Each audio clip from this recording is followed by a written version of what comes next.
தேவனுக்கு மகிமை உண்டாவதாக. மத்தேயு 11ஆம் அதிகாரம் 15ஆம் வசனம். கேட்கிறதற்கு காதுள்ளவன் கேட்க கடவன். இந்த ஒரு வசனத்த புள்ளி விவரம் சொல்லுது. வேதத்துல 62 முறை ஆண்டவர் சொல்லியிருக்கிறாருன்னு. அவ்வளோ முக்கியத்துவம் என்னன்னா, இந்த ஒரு விஷயத்த நீங்க கேளுங்க.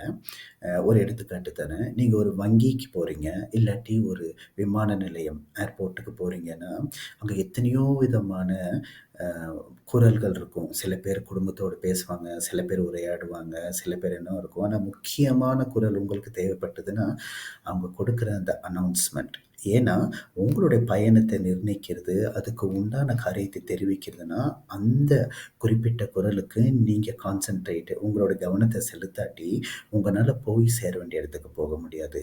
இந்த நோக்கத்துல இருந்து இந்த வசனத்த படிச்சீங்கன்னா, உங்க காது தேவனுடைய வசனத்தை கேட்டால் மட்டுமே நீங்க போக வேண்டிய இடத்துக்கு போக முடியும்.